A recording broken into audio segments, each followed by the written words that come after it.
The telegram that arrived at the stagecoach station in Holbrook, Arizona Territory, that frozen December morning in 1881, carried news that would change everything. But nobody knew it yet, least of all the young woman who stepped off the coach into air so cold it burned her lungs with every breath. Fiona Murphy had traveled from Missouri, 3 weeks of bone-rattling travel that left her exhausted and trembling. She pulled her worn wool coat tighter around her shoulders as wind whipped down the main street, carrying with it the promise of a brutal winter. The station master, an elderly man with kind eyes, helped her with her trunk. "You got people here, miss?" he asked, concern evident in his weathered face. "My uncle runs the general store," Fiona said, her voice already hoarse from the cold. "Murphy's Mercantile." The old man nodded. "3 blocks down, left side.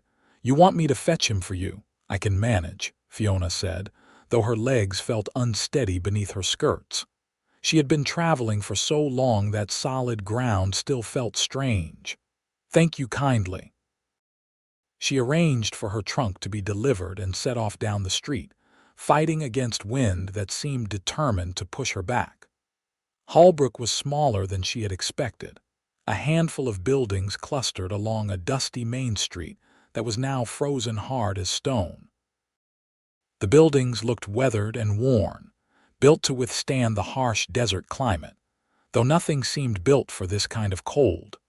Murphy's Mercantile stood exactly where the station master had said, a sturdy wooden building with large windows displaying goods inside. Fiona pushed through the door, grateful for the warmth from the pot-bellied stove in the corner. "Be right with you," a voice called from the back. Fiona waited, looking around at shelves stocked with everything from canned goods to rope, tools to fabric.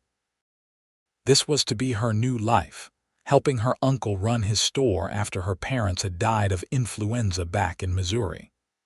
She was 22 years old, alone in the world except for this uncle she barely remembered from childhood.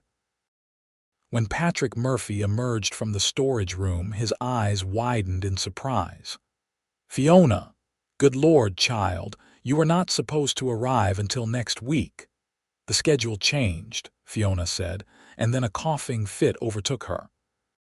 She pressed her handkerchief to her mouth, trying to suppress it, but the coughs racked her body. Her uncle hurried forward, concern creasing his face. "How long have you had that cough?" "Just a few days," Fiona managed between coughs. "The cold air on the journey, I think." Patrick put a hand to her forehead and frowned. "You are burning up.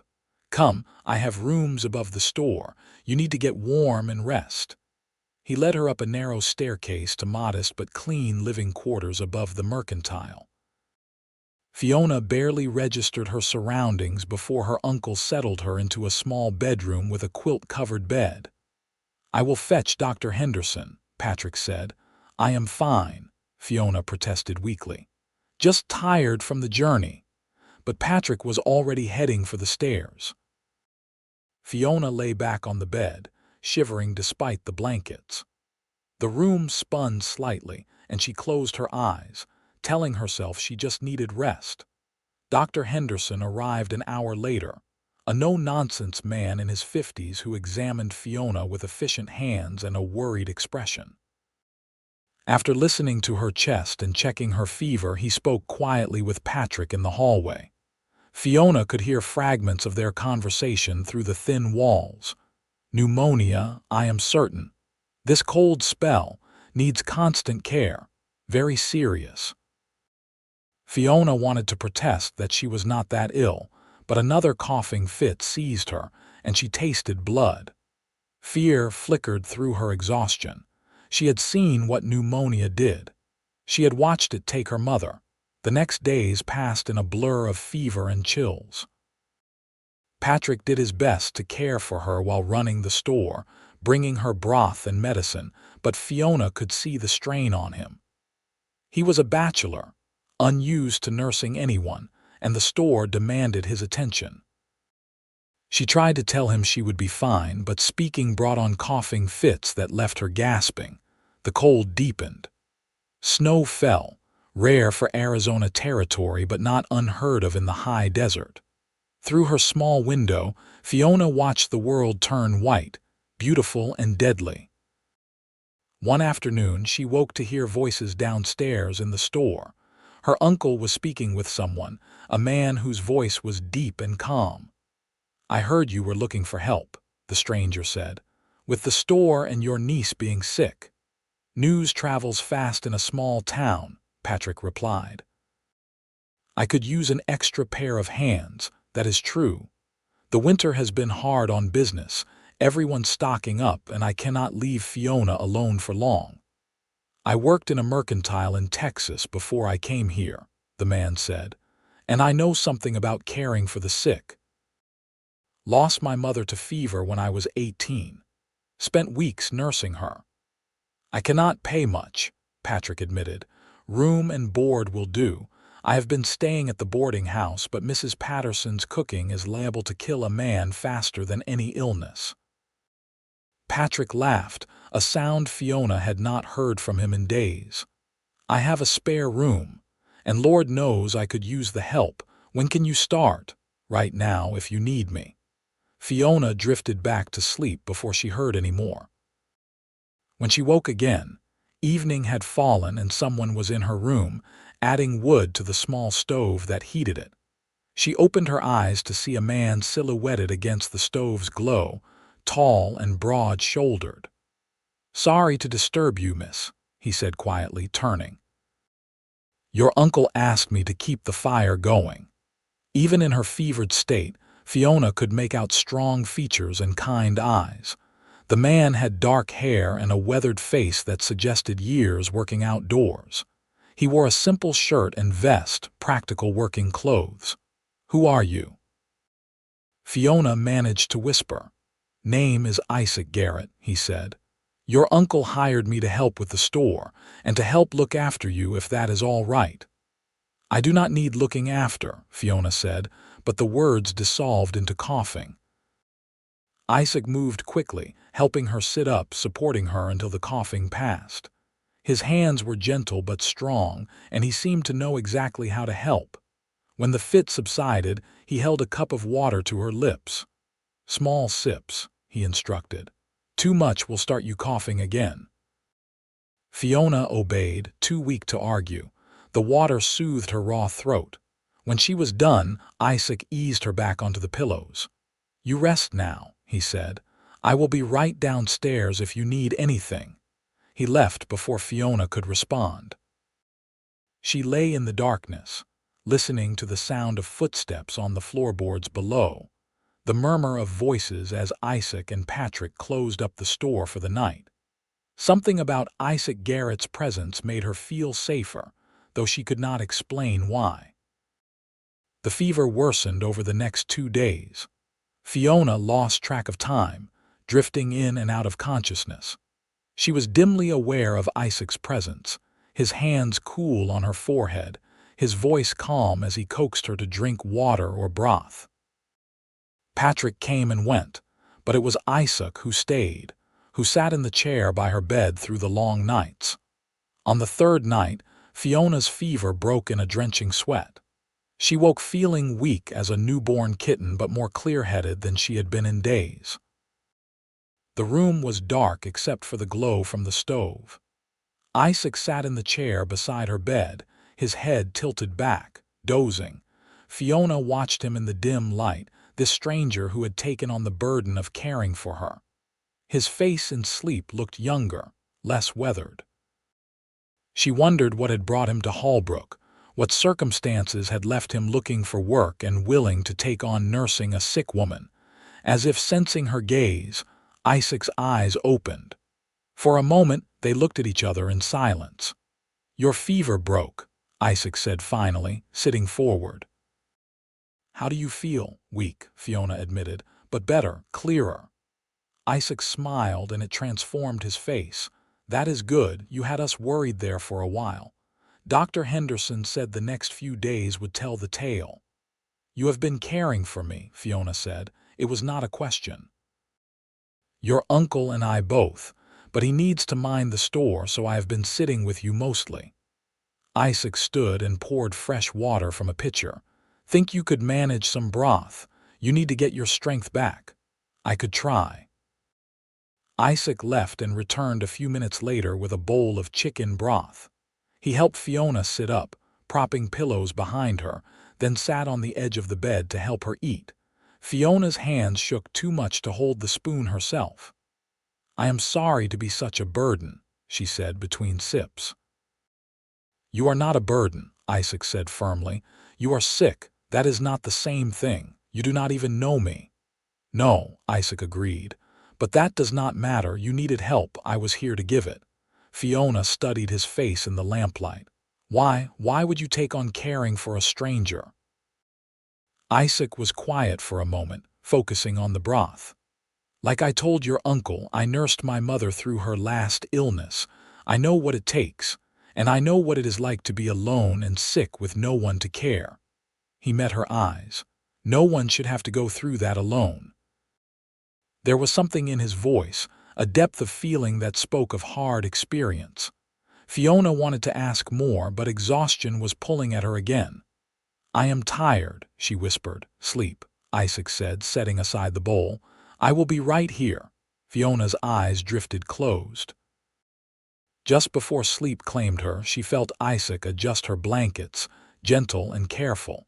Something warm bloomed in her chest, something she was too tired to examine. The days that followed were hard. Fiona's fever returned twice more, each time leaving her weaker. The cough persisted, deep and rattling. Dr. Henderson came regularly, his face growing more concerned with each visit. Through it all, Isaac was there. He learned to recognize the signs of her fever spiking, to keep the stove at just the right temperature, to brew the herbal teas the doctor recommended. He read to her when she was awake, his voice a soothing rumble reading from borrowed books and old newspapers. He told her stories about his years working cattle drives across Texas, about the places he had seen and the people he had met. Slowly, Fiona learned his story. Isaac had been born in Tennessee, the youngest of 4 brothers. When he was 10, his family had moved west to Texas, looking for better land. His father had started a ranch, and Isaac had grown up breaking horses and herding cattle. His mother had died when Isaac was 18, his father 2 years later. His brothers had kept the ranch, but Isaac had wanted to see more of the world. For 5 years, he had drifted, working cattle drives and odd jobs, until a few months ago when he had arrived in Holbrook looking for something he could not quite name. "Roots, maybe," he said one afternoon, sitting by Fiona's bed. She was propped up on pillows, still weak but finally able to stay awake for longer periods. "I got tired of always moving on. A man gets to a certain age, he starts thinking about settling down somewhere." "How old are you?" Fiona asked. 26, Isaac said, "old enough to know better than to keep drifting." He looked at her with those steady eyes. "What about you? What brought you all the way from Missouri?" Fiona told him about her parents' deaths, about the small farm that had been sold to pay debts, about her uncle's letter offering her a place in Holbrook. "I had nowhere else to go," she admitted. "Uncle Patrick is the only family I have left." "Family is what you make it," Isaac said quietly. "Blood matters, sure, but so do the people who show up when you need them." Fiona looked at him, at this man who had shown up like an answer to a prayer she had not known to say.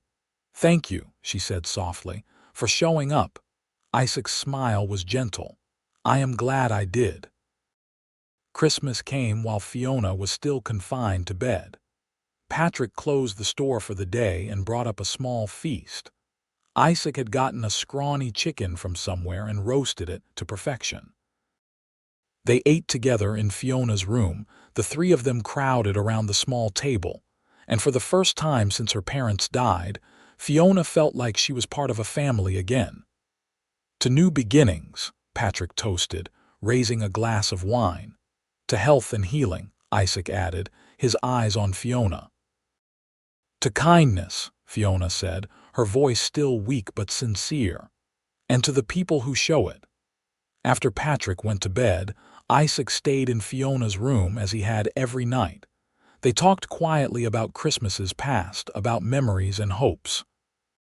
Fiona found herself telling Isaac things she had never told anyone, about her fears and dreams, about how scared she had been on that stagecoach heading to a place she did not know. "I thought I was going to die," she admitted. "Those first few days when the fever was worst. I could feel myself slipping away." "But you did not," Isaac said firmly. "You fought. You are stronger than you think, Fiona Murphy." "I do not feel strong," Fiona said. "I feel like a rag doll." "Strength is not about how you feel right now," Isaac said. "It is about getting through the hard times and coming out the other side. You are doing that." He reached out and took her hand, his calloused palm warm against her skin. The touch sent a jolt through Fiona, something that had nothing to do with fever. "I need you strong," Isaac said quietly, his eyes intense on hers. "The world needs people who can face the hard things and keep going. Your uncle needs you and I." He paused, seeming to struggle with the words. "I need you to get better." "Why?" Fiona whispered. Isaac's thumb brushed across her knuckles, a gentle caress. "Because somewhere in these weeks of sitting by your bed, of watching you fight for every breath, I started to care. More than I should, probably, given I am just a hired hand and you are Patrick's niece. But I cannot help it, Fiona. I need you strong because I need you here, in this world, alive and healthy and whole." Fiona's heart hammered in her chest. "Isaac." "You do not have to say anything," Isaac said quickly. "I know this is not the time or place. You are still healing. I just needed you to know. I needed you to have another reason to keep fighting." He released her hand and stood, moving to add wood to the stove, though it did not need it. Fiona watched him, her mind whirling.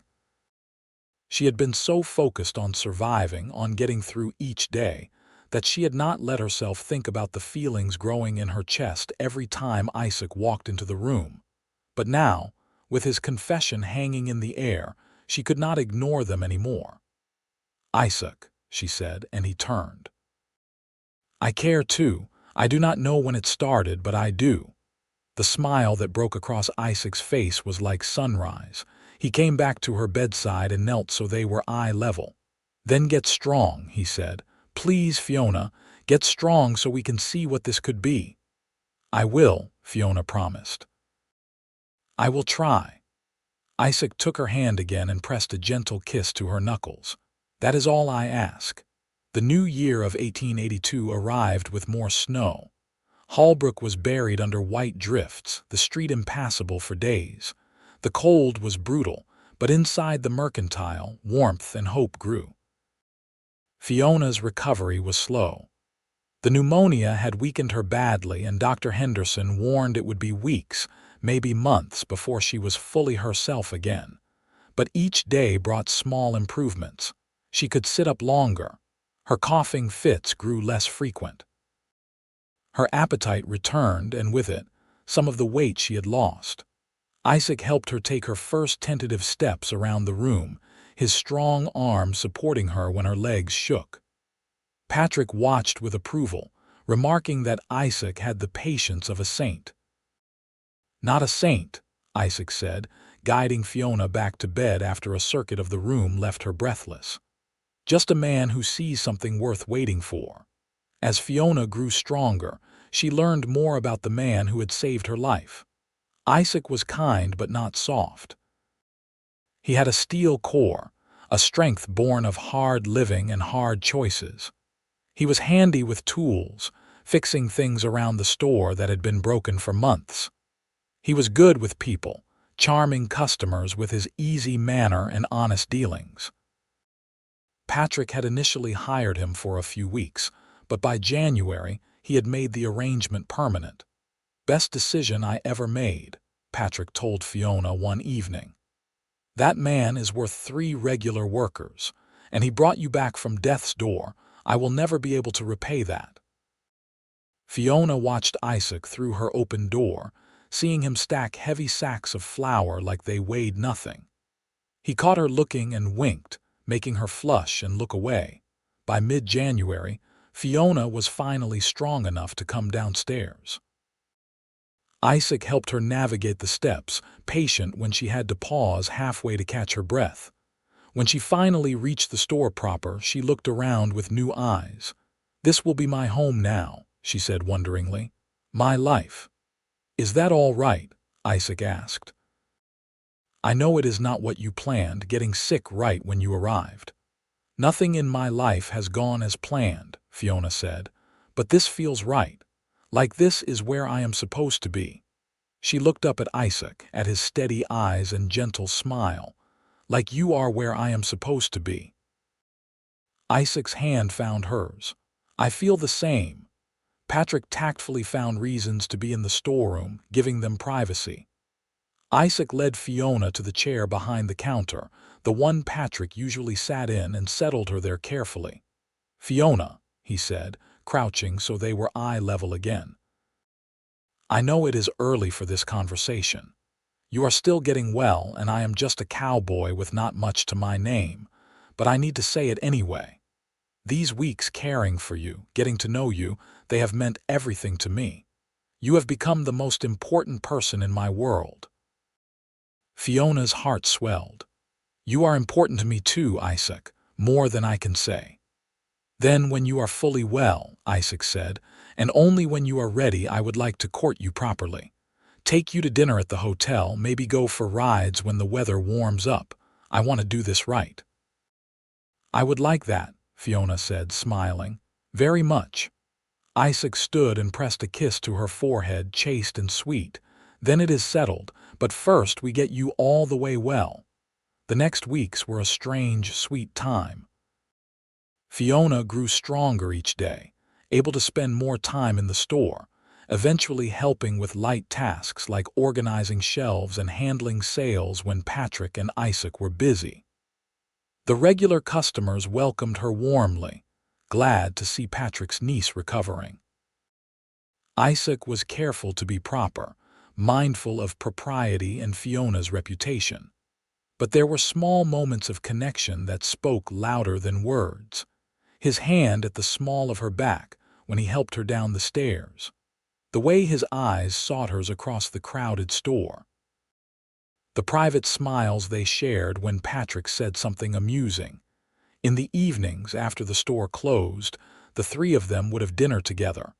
And then Isaac would sit with Fiona in the small parlor. They talked about everything and nothing, learning each other's minds and hearts.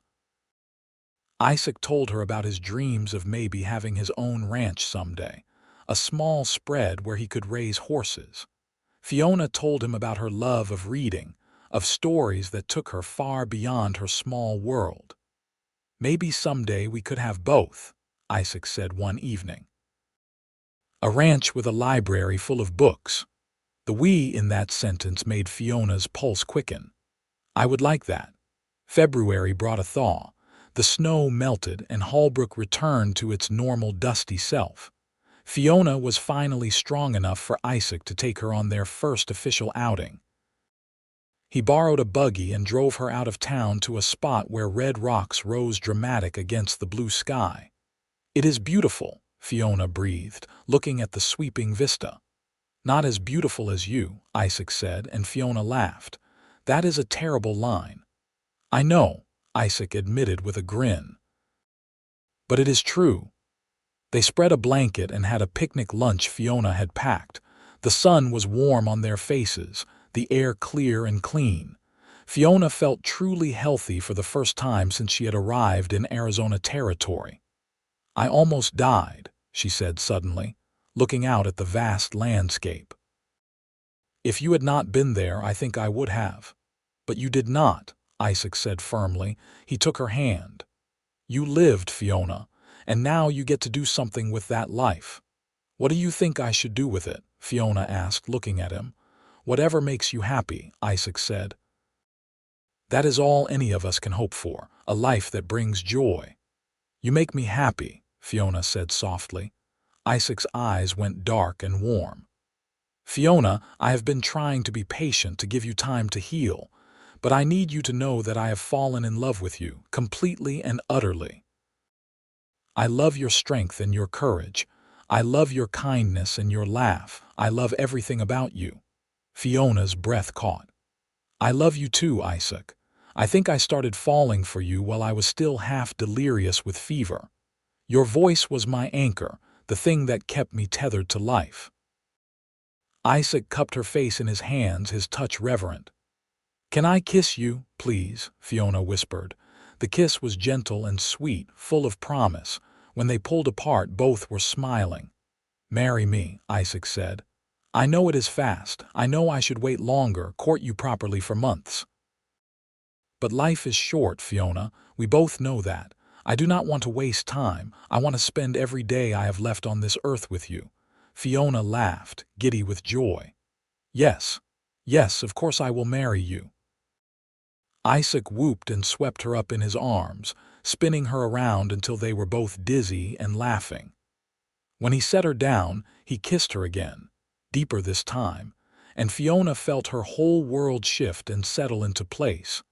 They drove back to town with hands clasped, making plans. They would talk to Patrick first, ask his blessing though they were both of age and did not strictly need it. They would have a simple wedding, something small and practical. They would live above the store for now, save their money until they could afford land of their own. Patrick's blessing was immediate and enthusiastic. I could not be happier, he said, pulling Fiona into a hug. Isaac is a good man. He will take care of you. We will take care of each other, Fiona corrected, and Patrick laughed. The wedding took place in late March, in the small church at the end of Holbrook's Main Street. The entire town seemed to turn out for it, curious about Patrick Murphy's niece and the cowboy who had captured her heart. Fiona wore a simple blue dress, the nicest thing she owned, with wildflowers in her hair. Isaac wore a new shirt and vest, his dark hair slicked back, his eyes never leaving Fiona's face. The vows were traditional, but when Isaac said, "I do," there was a world of meaning in those two words. When the preacher pronounced them husband and wife, Isaac kissed Fiona like she was precious and breakable, and his whole world all at once. The reception was held at the hotel dining room, with food and music and dancing. Fiona danced with Isaac, with Patrick, with half the men in town. She laughed more than she had in months, maybe years. She felt fully alive, fully herself in a way she never had before. As the sun set, Isaac and Fiona slipped away from the party. They walked through town hand in hand, heading back to the Mercantile and the rooms above it that were now truly their home. "Happy?" Isaac asked as they climbed the stairs. "Happier than I knew was possible," Fiona said honestly. Isaac unlocked the door to their rooms. Patrick had moved to a smaller room down the hall, giving them privacy. Isaac swept Fiona up into his arms and carried her over the threshold, making her laugh. "I have been thinking about this moment for weeks," Isaac admitted, setting her down gently. "Me too," Fiona said, reaching up to cup his face. "I love you, Isaac Garrett." "I love you, Fiona Garrett," Isaac said, kissing her. "My wife, my life." That night was tender and sweet, both of them nervous and eager. Isaac was gentle, mindful of Fiona's recent illness, and she loved him even more for his care. They learned each other's bodies the way they had learned each other's hearts, with patience and wonder. Afterwards, lying in Isaac's arms, Fiona felt tears slip down her cheeks. "What is wrong?" Isaac asked, immediately concerned. "Nothing is wrong," Fiona said. "Everything is right. I was just thinking about last winter, how sick I was, how close I came to dying without ever knowing this, knowing you, knowing what it is like to be truly loved." Isaac kissed her forehead. "You are here now. That is what matters. You are strong and alive in mine. Yours, Fiona agreed, snuggling closer. Always. The first months of marriage were an adjustment. Fiona and Isaac learned to share space to navigate each other's habits and quirks. Isaac was an early riser, up before dawn and ready to work. Fiona liked to linger in bed, but she learned to wake with him, to share those quiet morning moments before the day began. They worked together in the store, a good team. Isaac handled the heavy work and charmed the customers. Fiona kept the books and managed inventory, her neat handwriting filling ledgers with careful records. Patrick gradually stepped back, letting them take over more of the business. "You two are good at this," he said one day, watching them work. "Better than I ever was. The store is in good hands." At night, they would lie in bed and talk about the future. Isaac's dream of a ranch was becoming more real as they saved money. There was land available south of town, good grazing land with water rights. They could start small, Isaac said, maybe a dozen horses to begin with. "I would like to raise horses people can trust," Isaac said. "Good, honest animals that would not throw their riders or bolt at shadows. There is a market for that." "I believe you could do anything you set your mind to," Fiona said, and meant it. Summer came, hot and dry. Fiona had been in Arizona territory for over 6 months now, and she was finally feeling like herself again. The cough was gone, her strength fully returned. She could work a full day in the store without exhaustion. She could dance with Isaac at the town socials without getting winded. "You did it," Isaac said one night, holding her close. "You got strong again." "We did it," Fiona corrected. "I could not have done it without you." "Partners," Isaac said, kissing her. "Partners," Fiona agreed. In August, Fiona realized her monthly courses were late.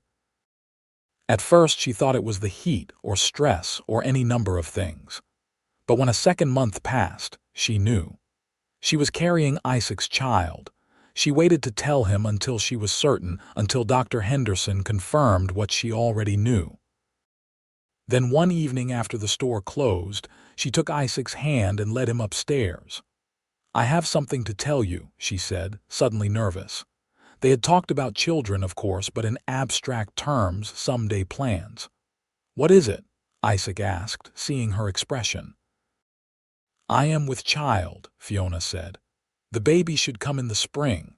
For a moment, Isaac just stared at her. Then a grin split his face, and he let out a whoop that probably woke half the block. He picked Fiona up and spun her around, then immediately set her down, worried. "Sorry, should I not have done that? Is spinning bad for the baby?" Fiona laughed.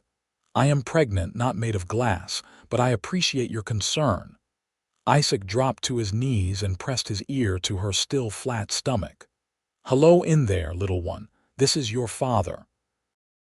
"I already love you more than you can know." Tears pricked Fiona's eyes. "You are going to be such a good father."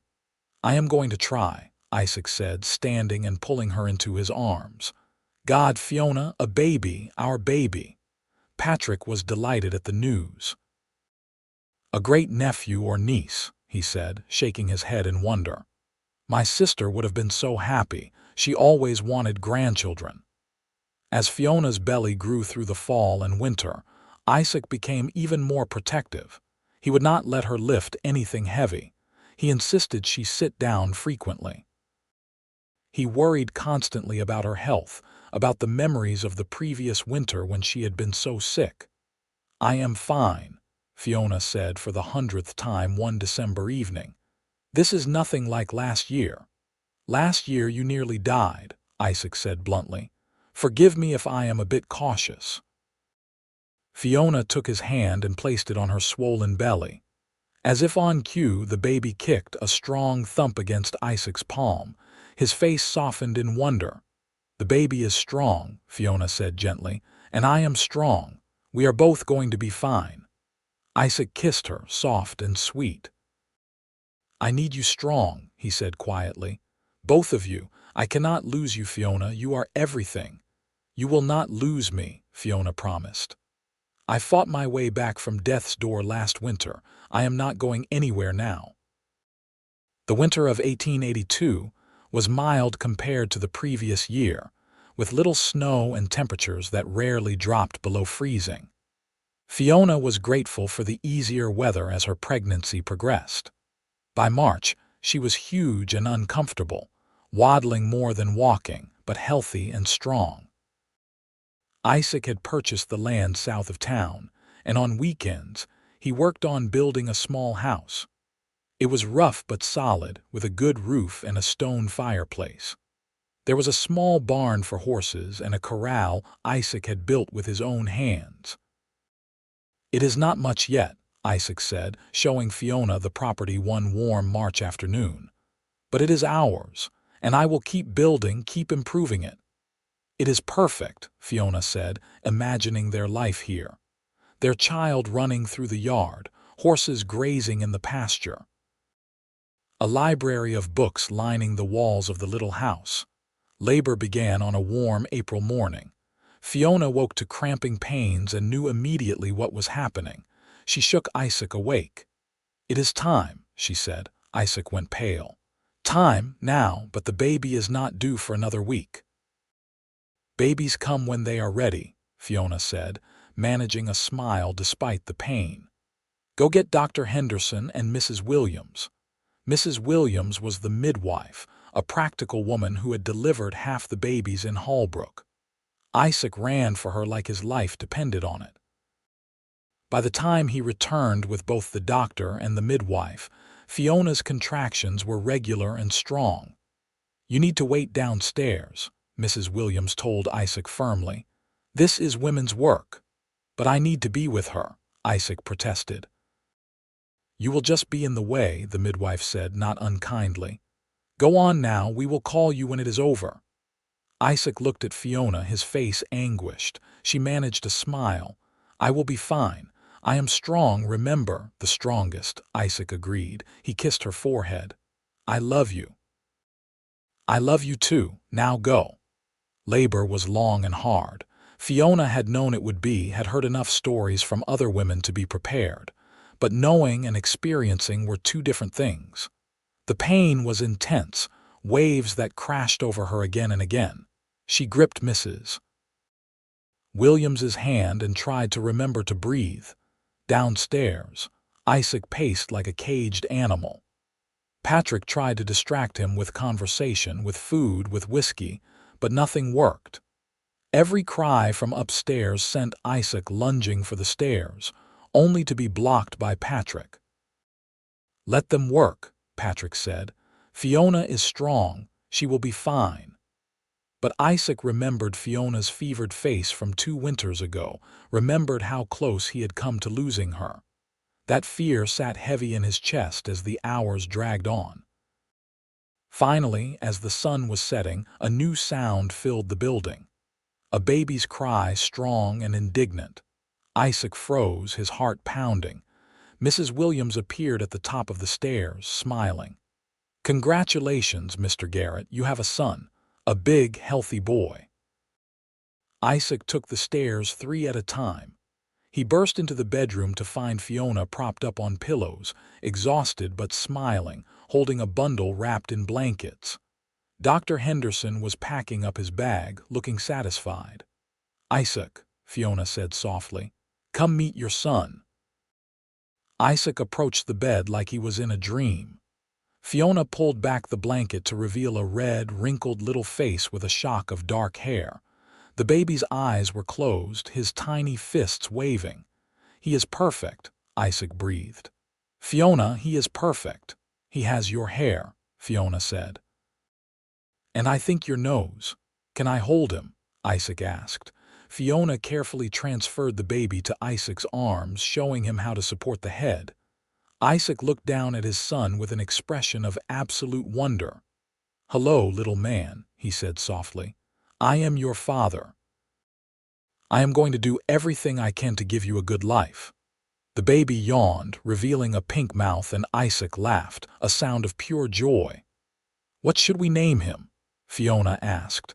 They had discussed names, of course, but had not settled on anything definite. Now, looking at their son, Isaac knew. "Thomas," he said, "after my father. Thomas Patrick Garrett, if that is all right with you, Patrick." Patrick, who had come upstairs and was watching from the doorway, looked deeply moved. "I would be honored." "Thomas," Fiona said, testing the name. "Tommy, I like it." The next weeks were a blur of sleepless nights and endless wonder.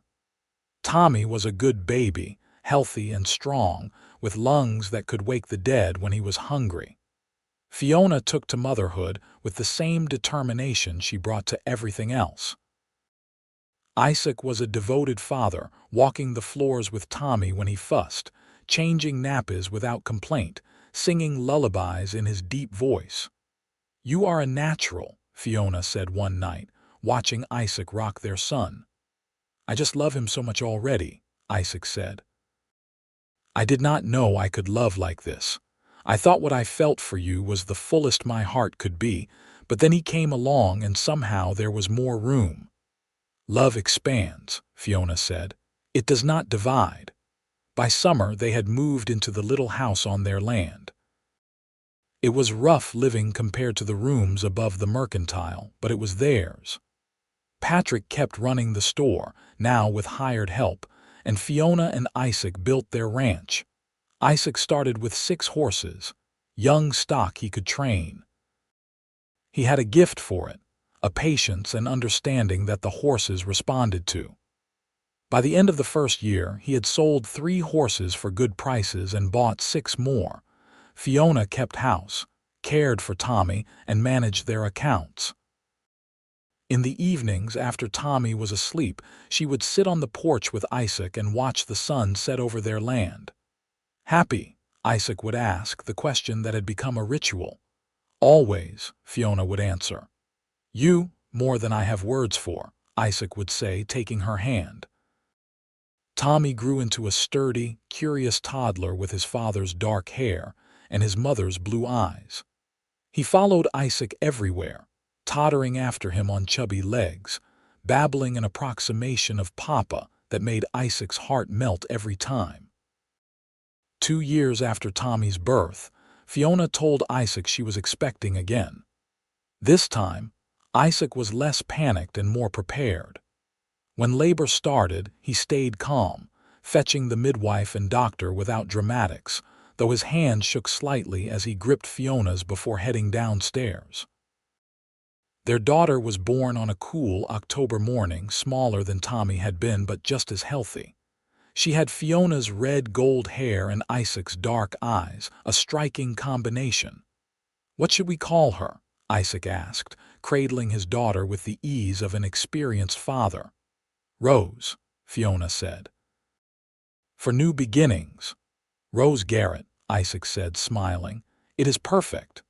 The years passed in a rhythm of work and love. The ranch grew slowly but steadily. Isaac earned a reputation for training reliable horses, and buyers came from as far as Flagstaff and Prescott. Fiona managed their finances carefully, putting away money for the children's futures. Tommy grew into a serious, thoughtful boy who loved books as much as his mother did. Rose was all fire and energy, fearless in a way that terrified and delighted her parents in equal measure. On winter evenings, when the work was done and the children were asleep, Fiona and Isaac would sit by the fire in the house Isaac had built. Fiona would read while Isaac carved small toys for the children, the silence between them comfortable and full. "You ever think about that first winter?" Fiona asked one night, looking up from her book. "When I was so sick, all the time," Isaac admitted. "It still scares me sometimes, how close I came to never really knowing you." "I would have died if you had not been there," Fiona said quietly. "The fever, the pneumonia, it was too much for Uncle Patrick to handle alone. You saved my life, Isaac." "You saved mine right back," Isaac said. "Maybe not from death, but from drifting, from being alone. You gave me a reason to stay in one place to build something that mattered." Fiona set aside her book and moved to sit beside Isaac. He put down his carving and wrapped an arm around her, pulling her close. "I love you," Fiona said. "More now than even on our wedding day. Is that possible?" "It is not only possible, it is inevitable," Isaac said. "Every day with you, I love you more. Every time I watch you with our children, every time I see you handle some challenge, every time you smile at me across the dinner table. Love grows, Fiona. That is what it does." They sat together in the firelight, listening to the wind outside and the soft breathing of their sleeping children in the next room. It was a simple life, not the grandest or easiest. But it was theirs, built from the ashes of loss and sickness, constructed with care and love and determination. 3 years later, when Fiona realized she was pregnant for a third time, she was both delighted and apprehensive. She was 31 now, and this pregnancy felt harder than the others. She tired more easily, her back ached constantly. Isaac hovered, worried. "Maybe we should move back to town until the baby comes," he suggested. "Be closer to the doctor." "I am fine," Fiona insisted, but she let Isaac do more of the heavy work without protest. Their second son was born on a spring morning much like the one when Tommy had arrived. This baby was smaller, quieter, with Fiona's red hair and her delicate features. "James," Fiona said, looking at her youngest child, "for strength in gentleness." James completed their family. 3 children, a working ranch, a love that had deepened and strengthened through the years. It was more than Fiona had ever dreamed of during those dark days when she had been sick and dying. The children grew. Tommy at 10 was already talking about being a rancher like his father. Rose at 8 was determined to learn to break horses, much to her parents' mingled pride and terror. James at 5 was quiet and gentle, more interested in the plants and animals around the ranch than in the horses. "Each one different," Isaac said one evening, watching his children play in the yard. "Each one perfect." "We did well," Fiona agreed, leaning against him. "You did well," Isaac corrected. "You are the heart of this family, Fiona, the center that holds us all together." Years passed. The children became young adults. Tommy worked the ranch with Isaac, the two of them expanding the operation. Rose, to everyone's amazement, became one of the best horse trainers in the territory, with a gift for handling even the wildest mounts. James studied medicine, inspired by the doctor who had helped his mother years ago, and eventually opened a practice in Holbrook. Patrick passed away peacefully in his sleep at the age of 78, surrounded by family. At the funeral, Fiona stood with Isaac's arm around her, Tommy on one side and Rose on the other, James beside them, and felt grateful for the family her uncle had helped make possible. "He gave me a home when I had nowhere to go," Fiona said, tears streaming down her face. "And he brought you into my life, Isaac. I will always be grateful for that." More years passed. Fiona's hair turned silver and Isaac's face grew more lined, but the love between them never diminished. They celebrated 30 years of marriage with a party that filled their ranch, children and grandchildren and friends from all over the territory. 30 years, Fiona said, dancing with Isaac under the stars. "How did we get so lucky?" "Luck had nothing to do with it," Isaac said. "We chose each other every day. That is what made the difference." Tommy married a quiet girl from town and gave them 3 grandchildren. Rose married late, to another horse trainer, and they ran a ranch together in New Mexico. James married a teacher and had 2 children, both girls who adored their grandparents. Fiona and Isaac grew old together on their ranch, watching the seasons change, watching their family grow. On cold winter nights, they would sit by the fire and Isaac would take Fiona's hand. "You remember?" he would ask. "That first winter, I remember," Fiona would say. "I remember being so sick I wanted to die. I remember your voice pulling me back. I remember you saying you needed me strong." "I did need you strong," Isaac would say. "I still do. You are the strongest person I know, Fiona Garrett." "We made each other strong," Fiona would correct.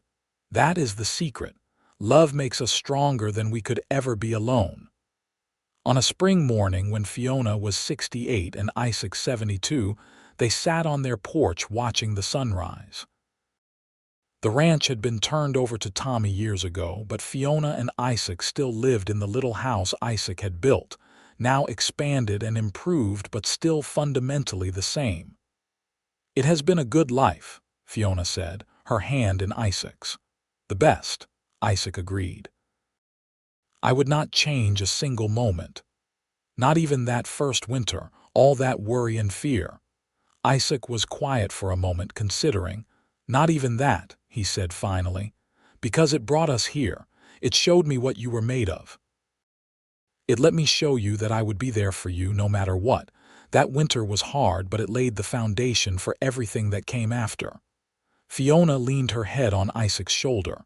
"I love you," she said. "My husband, my partner, the love of my life."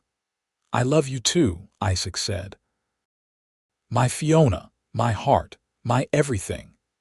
They sat together as the sun rose higher, warming the land they had built their life on. Behind them, the house held memories of children raised and love shared. Around them, the ranch thrummed with life. Ahead of them, whatever years remained, to be faced together. It had all started with a sick young woman stepping off a stagecoach into a brutal winter. It had been shaped by a cowboy who knew how to care for the suffering, who saw value in tending to a stranger. It had grown through determination and love, through hard times and good times, through the simple daily choice to keep choosing each other. Fiona thought back to that moment when Isaac had taken her hand and said he needed her strong. She had gotten strong, not just in body but in spirit. Strong enough to build a life, strong enough to raise children, strong enough to love fully and completely without fear. And Isaac had been strong too, strong enough to stay when he could have drifted on, strong enough to commit to a sick woman with an uncertain future, strong enough to build a life and a family and a legacy. As the morning sun warmed their faces, Fiona squeezed Isaac's hand. He squeezed back, a conversation without words. They had said everything that needed saying over 40 years of marriage. Now, silence was enough. Presence was enough. Love was enough. Their grandchildren would visit later, bringing noise and laughter and life. Tommy would stop by to discuss ranch business. Rose would ride over with stories of her latest training triumphs.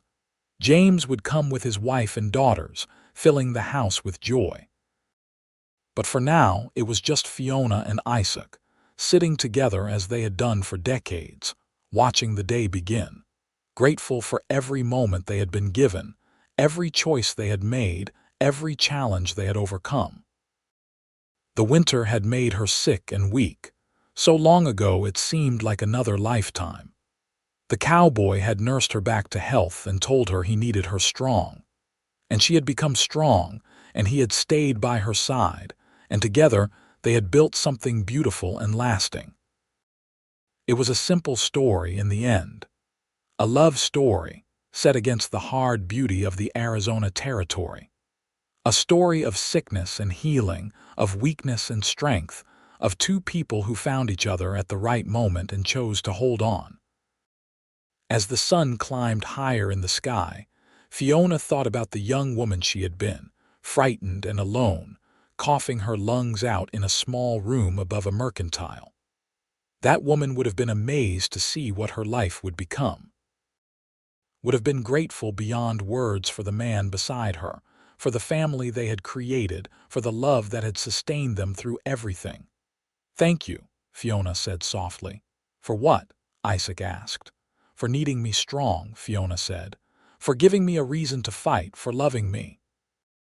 Isaac lifted their joined hands and kissed her knuckles, the gesture as tender now as it had been when he first did it all those years ago. "Thank you for being strong," he said. "For fighting, for loving me back, for this whole beautiful life we have made." They sat together as the morning turned to afternoon, as the sun traced its path across the sky, as their life together continued in the peaceful rhythm they had created. There would be more days ahead, more sunrises to watch, more grandchildren to spoil, more memories to make. But this moment was perfect in itself, complete and whole. Two people who had found each other in a harsh winter and built a life that would last generations. Two people who had chosen love when it would have been easier to walk away. Two people who had proven that strength comes not from never falling, but from getting back up. And that love is not about grand gestures, but about showing up, day after day, year after year, and choosing each other again and again. The winter had made her sick and weak. The cowboy had nursed her back and said he needed her strong.